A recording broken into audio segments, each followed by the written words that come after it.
What up? It's Guido. I hope you have a good league start. I'm starting my league with Boneshatter. Seemed like a really cool skill, and I'm here to give you some feedback about my first day. Like the first day is over. I played quite a lot. I managed to get to maps. Did just yesterday evening my first Conqueror fight, and overall the build feels okay. There are some downs and some denser ups. I will definitely not recommend doing acts with this Boneshatter. It just feels really bad because you need attack speed. You just need attack speed and you need strike range in order for this to make sense. Because sometimes, especially when you're mapping, if the swing is too slow, the character just like swings and an enemy moves away and you just do nothing. You look, especially they're evasive. That is really. Let me tell you, that's really, really annoying. So get some other skill gem, strike gem, I don't know what, but just try to do acts until you have a decent attack speed first. Overall, and the acts, I did it mostly with the Boneshatter when I could, and it took me 10.5 hours to do through the acts. I'm not a speedrunner on anything. It usually takes me like 8 or 9 hours. So I'm not sure if it's because of the build specifically or it's because the league is kind of harder or not. And another thing about the build is that I don't the clear is okay. It's kind of mysterious. I don't still get it. Something's off that I haven't figured it out yet. Because sometimes I hit, it's good, and sometimes I just don't deal any damage or no clear and so on. And the single targets feels really, really weird. Also, I don't get it. Sometimes it's good, but sometimes I'm just hitting a rare enemy. It's like burk, nothing just happens, whatever. And then I hit the Conqueror, and then it's fine. So it's kind of weird. I haven't still figured it out, but I'm gonna share now. I'll show you my build, and I will give you my thoughts of the process of where I'm going with the build and how it's gonna work. So here's the character, level 73 right now. Let me show you what I have set up for my skills. So obviously Boneshatter. After that, very, very important, I'm going with Ancestral Call. It gives me, for 8 attacks, it gives me 2 additional enemies target. It's basically Ancestral Call, but just built in the Warcry. So I get free Ancestral Call. I think that's ridiculous. The only downside is that kind of downside. I can have it only for 8 attacks, and I usually don't attack 8 times. It's a lot of attacks. I think it's broken many attacks. So definitely use this skill, but just keep in mind that when you're using this, you have to use slow attack speed, and that's also the main thing that I'm going for. The next one is Leap Slam. The movement speeds skills got nerfed, so this is pretty good. While Molten Shell, I'm experimenting with auras. I'm not sure. I used Herald of Purity before, but I didn't like that minions were drawing aggro, and so I think I want to group them up. So I switched in with this. This will give me less damage. It's kind of reserves more mana, but it might help me with clear speed because monsters should come closer to me instead. Then Ancestral Warchi for more damage. And I'm still trying to figure out what else I'm gonna use. I'm experimenting with Vengeance and so on. I just put that in yesterday. Next, let's talk about the skill tree and the links. The links. So far, I'm just running an 4 links. Still haven't have a 5 link yet. I'm using Fortify, Brutality, and melee physical damage. And here, the main idea for me is trying to get as much damage out as possible with the hit, because the more damage I do with the hit, the bigger chance that I'm gonna stun the enemy. So that's and since I stun enemies, I'm going to do the area effect damage. So that is the main idea here. I haven't tried Multi-Strike and Ruthless, for example, but I don't think this is gonna work for this build, honestly.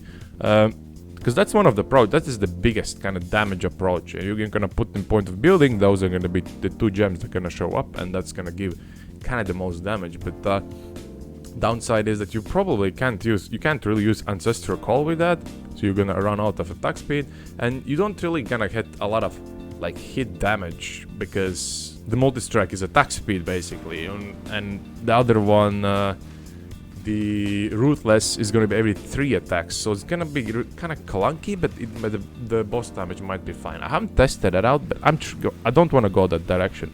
Instead, the direction I want to go is endurance charge stacking. I think that is the best approach right now for the build. And let's take a look at the gem, what it does. 4% damage per endurance charge, and supported skills have 100% reduced enemy stun threshold. I'll show you in a second how stun works, the threshold. I think it's really good. But the 4% more damage per endurance charge, this league is broken, honestly. Because it is possible to get 10 endurance charges, and this gem would give you 40% more damage, and that is really good. You can get any other gem that's gonna get that much damage. This will go up to near 40, but that's the only one you're gonna get really without a downside like less attack speed in this patch. So I think it's really good. I'm playing though on solo self-found, so that's gonna be really challenging, because the main way you're gonna get endurance charges is rings and boots. So not, I mean, the only pretty much places to get more on your gear.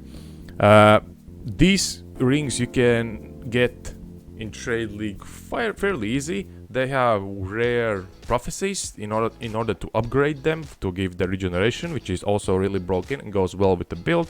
Or you can get for quite a few exalts endurance charge implicit synthesized rings. And then for boots you can get the Death's Doors boots.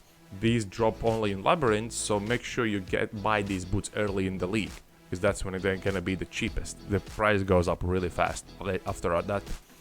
And you can also try to craft yourself boots, but this is gonna be really difficult to do because the max endurance charge modifier is really rare, so don't really recommend going that route.